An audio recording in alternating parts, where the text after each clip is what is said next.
It's us.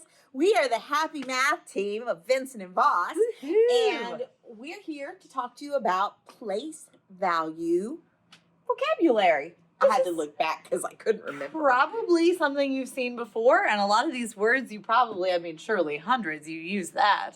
But we're just going to talk about what each of these means, and we'll do a little bit of practice and get out of here. Right.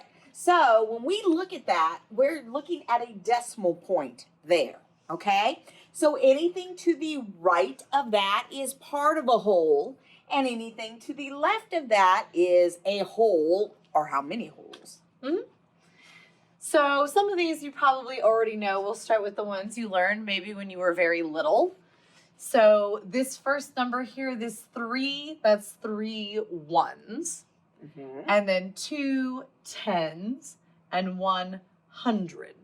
Perfect. Okay, which you know how to read this number. Probably a lot of you do. 123. Great. But we're more focused on the stuff that comes after the decimal, the little bitty stuff. The little bitty pieces.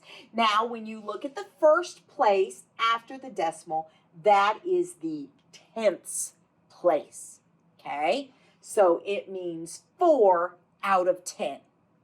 Then when you look at the second place, it means hundredths, all right?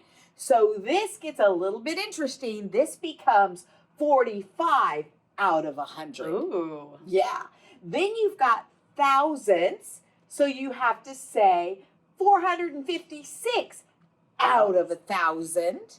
And then here is 10 thousandths, which means you have 4,567 parts out of 10 thousandths. Very cool. Whew, that was crazy. Let's see if we can do some examples. All right, so we've got a little matching thing. So we're going to match the underlined digit with what place value it is. And we've got this sort of split into two things here. Right. We can each take one section maybe. All right.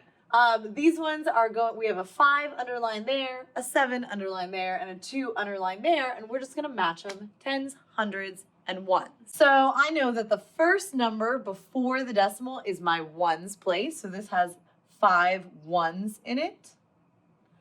I know that the second is my tens place. And this one all the way up here is hundreds. This would be 276.3. There you go. Now let's go ahead and look down here. So we're going to be looking to the right of our decimal point. I'm going to do this a little bit differently, just to give you an idea that you don't always have to go in order, okay? Because I kind of never in order. Well, mine just conveniently went in order. Yours conveniently went in order, so that was coincidence. Good. Yes. So I'm going to look down here and I'm going to say, okay, which one is the first one after the decimal? Right there. And it's underlined. So I know that is tenths. Now I'm going to search for the second number after the decimal that's underlined. And I know that that's hundredths. Then I'm going to look for the third one. Ah, there's the third one. That is thousandths. And now I know this is the fourth one, and that goes with 10 thousandths. Okay? So just a little refresher. That's pretty much what you need to know about place value. Absolutely. We'll see you guys later. We've got lots more to learn.